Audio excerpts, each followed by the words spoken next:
자, 지금까지는 레코드 레벨에서 필요 없는 건들을 삭제해가지고 프라이머리 키 그룹을 잡아서 사용을 했습니다.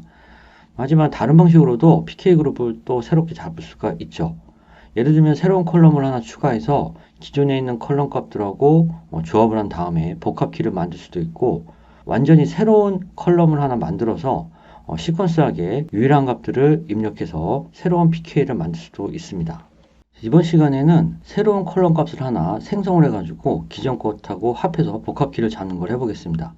사실 이거는 저번 시간에 한번 해봤어요. 로우놈이라는 걸 사용을 해가지고 모든 컬럼 값이 똑같은데 데이터 기준일자가 다를 때 그때 그 데이터 기준일자로 소팅한 다음에 거기에 1, 2, 3, 4, 5, 6, 7, 8 이런 식으로 시퀀스한 넘버링을 해가지고 새로운 PK 값을 잡았었죠.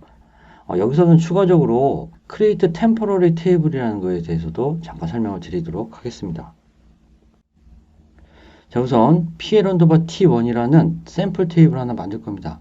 9건 정도의 데이터를 갖고 만든 주차장 정보 테이블의 일부입니다. PL_T1이라는 샘플 테이블에 컬럼을 하나 추가할 겁니다. 관리 순번이라는 이름을 갖고 있고 비어있는 컬럼입니다. 자, 그 다음 단계는 임시 테이블을 하나 만듭니다. PL_TMP라는 거고, TMP라는 이름이 붙어있기도 하고 임시 테이블이라고 제가 명명하기도 했지만 물리적으로도 마리아DB에서 지원하는 Create Temporary Table이라는 키워드를 써서 만든 테이블이에요. Temporary 테이블은요, 해당 세션 안에서 만든 다음에 해당 세션이 닫힌 순간에 함께 자동으로 삭제됩니다. 자, 말 그대로 시스템이 관리하는 임시 테이블인 거죠. 자, 이 테이블에서는 주차장 관리 번호 하나를 갖고 파티션 바이를 했습니다. 그렇게 되면은 2건 이상 있는 것들에 대해서는 이렇게 하나로 묶이는 효과가 나오죠. 오토바이 같은 경우에는 주차장 관리번호, 주차장명, 소재지 도로명 주소와 집원 주소로 했습니다. 똑같은 주차장 관리번호에 대해서 1, 2, 3, 4, 5 이런 식으로 시퀀스한 넘버링이 먹여집니다. 142, 142에 대해서 똑같기 때문에 1, 2가 먹여지고 나머지 것들은 한 건이기 때문에 전부 다 1이 됩니다. 지난 시간에 했던 것과 비슷하죠. 이때 만들어진 로우_넘버 이 값을 주차장 관리번호, 주차장명, 소재지, 도로명 주소와 집원 주소를 같다고 했을 때 그 조건을 갖고 위쪽에 있는 샘플 데이터의 관리 순번으로 업데이트합니다. 자, 결과적으로는 아래쪽에 있던 로우_넘버 값들이 관리 순번이라는 새로운 컬럼 안에 업데이트되는 결과를 가져옵니다. 자, 이렇게 되면요, 기존에 있던 테이블의 PK, 주차장 관리번호, 주차장명, 도로명 주소와 집원 주소로 이루어졌던 PK 값이 주차장 관리번호와 관리순번 이 두 개의 컬럼의 조합만으로도 가능하게 되는 거죠. 자, 이러한 방식으로 PK 그룹을 새로 만들어서 사용할 수도 있습니다. 자, 하지만 좀 단점도 있죠. 변경하려고 할 때요. 변경분 정보를 갖고 해당 테이블을 업데이트를 하려고 할 때 일단 PK가 주차장 관리번호와 관리순번 두 개밖에 없기 때문에 비교할 때 좀 신경을 더 많이 써야 됩니다. 아니면 불가능할 수도 있습니다. 따라서 이러한 방식의 PK를 잡아서 쓸 때는요, 한번 기초 데이터를 만들어 놓고 다른 데서 업데이트하는 게 아니라 시스템 자체에서 트랜잭션에 의해서 관리가 되는 그런 경우에 사용하는 게 좋습니다. 자, 다시 한번 정리하면요, 샘플 테이블 PL_T1을 생성을 해요. 9건 정도 샘플링 데이터를 갖고 합니다. 거기다가 관리 순번 컬럼을 추가합니다. 그 다음에 temporary PL_TMP라는 임시 테이블을 생성하되 주차장 관리번호로 파티션 바이에서 추가합니다. 로우_넘버라는 컬럼을 하나 새로 만드는 거죠. 자, 만들어진 템포러리 테이블을 갖고 샘플 테이블의 관리 순번을 업데이트합니다.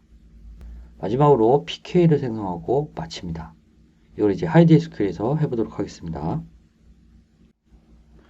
9건의 샘플 데이터를 갖고 PL_T1이라는 샘플 테이블을 하나 만듭니다. 그 다음에 해당 테이블에 관리 순번이라는 정수값 형태의 컬럼을 추가합니다. 확인을 해보면은 해당 테이블이 만들어졌고요. 테이블의 컬럼도 생성이 된 걸 확인할 수가 있습니다. 자, 그 다음은 템포러리 테이블이라는 걸 만들 건데요. 드랍 테이블이 아니라 중간에 템포러리라는 키워드가 하나 더 들어갔어요. 이렇게 해서 만들어진 임시 테이블은요, 해당 세션이 닫힐 때 삭제되고요. 또 하나는 생성한 다음에 왼쪽 편의 테이블 리스트에 보이지 않아요. 이게 특징이에요. 하지만 존재는 합니다. 지금 조회가 되고 있죠? 존재를 합니다. 하지만 왼쪽에는 보이지 않습니다. 자, 샘플 테이블에 관리 순번을 확인해 보면은 널 값이 들어가 있죠. 자, 이 상태에서 업데이트를 하겠습니다. 템포러리 테이블 갖고 샘플 테이블을 업데이트하는 업데이트 조인문이죠. 업데이트를 한 다음에 데이터 탭에 가서 다시 리프레시를 해보면 업데이트가 되는 걸 확인할 수가 있습니다. 자, 마지막으로 주차장 관리번호하고 관리 순번을 묶어서 복합 PK로 만들도록 하겠습니다. 해당 테이블에 가보면 두 개의 컬럼이 프라이머리 키로 정의된 걸 확인할 수가 있습니다.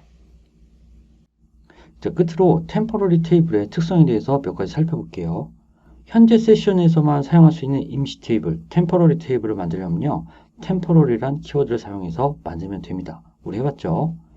이 임시 테이블은, 템포러리 테이블은 해당 세션이 끝마쳐지면요, 자동으로 삭제가 됩니다.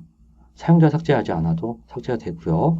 아까 본 것처럼 셀렉트가 되는데도 불구하고 왼쪽 편에는 해당 테이블에 대한 정보가 나오지 않아요. 이것도 특징입니다. 자, 그렇다고 해서 임시 테이블을 같은 세션 안에서 여러 개 동시에 만들 수는 없어요.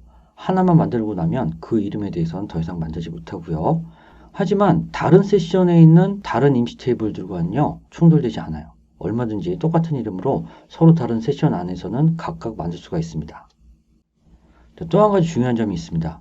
이 템포러리 테이블은요, 기존에 물리적으로 존재하는 테이블하고 똑같은 이름으로 만들 수가 있어요. 그럼 두 개의 똑같은 객체 이름이 생기죠. 이때 똑같은 이름의 이 객체를 셀렉트를 하게 되면요, 템포러리 테이블이 우선시돼서 참조됩니다. 따라서 물리적인 테이블 A와 템포러리 테이블 A가 있을 때 셀렉트 A를 하면요, 템포러리 테이블 A에서 데이터를 가져옵니다. 삭제할 때는 템포러리라는 키워드를 쓰기 때문에 각각을 구별해서 삭제할 수가 있죠. 템포러리 테이블에 대해서는요, 따로 시간을 빼서 설명을 드리도록 하겠습니다. 자, 이번 시간에는 컬럼을 추가해서 새로운 복합키를 만들어 보는 걸 해봤고요.